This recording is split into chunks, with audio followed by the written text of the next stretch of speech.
Let me know if this sounds familiar. You love front squats, but the thought of them makes your wrists and elbows simply cringe.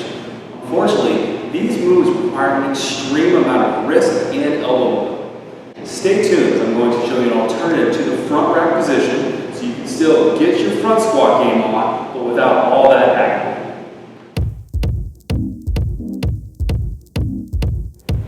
Hey guys, Coach Pippin here, and over the last 15 years, I've helped over 1,000 professional, collegiate, and everyday athletes excel at anything physical they want to go out and do. And today, I'm going to show you an awesome alternative for front squats that doesn't kill your wrist or elbows. If you're thinking I'm going to show this variation, then shame on you, because no one should ever be holding a barbell quite like that. The version I'm going to show you allows you to keep your elbows nice and high, but without requiring a ton of wrist extension and elbow flexion.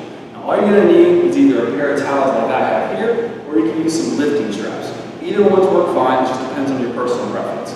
So, just like anything else we want to get in here, we want to find a way to limit the amount of flexion that we have. So in that front rack, you need to go to get your fingers to your shoulders. Most people don't have that, so while you continue to work on your elbow mobility, we're going to use this option. So take the towels, you can see right here is where the knurling starts.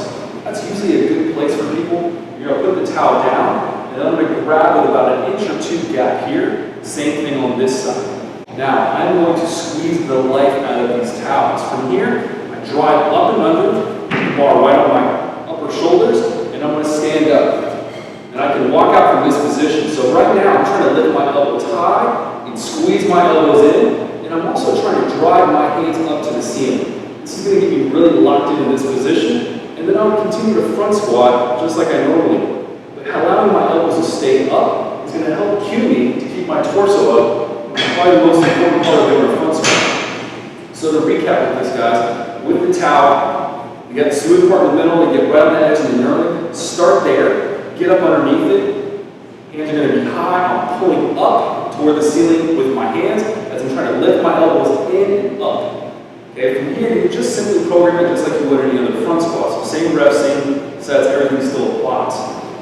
It takes a little while to get used to this, so you might want to just come out and just work on holding this position with the bar, and then progress to 25s on each side, and then simply go back up to where you're normal front squat. Alright guys, give this a try. Comment below and let me know how it went. We've got a ton of content coming out weekly for you guys to help you be strong, be mobile. If you don't want to miss it, be sure to subscribe and turn on any notifications. See you next time.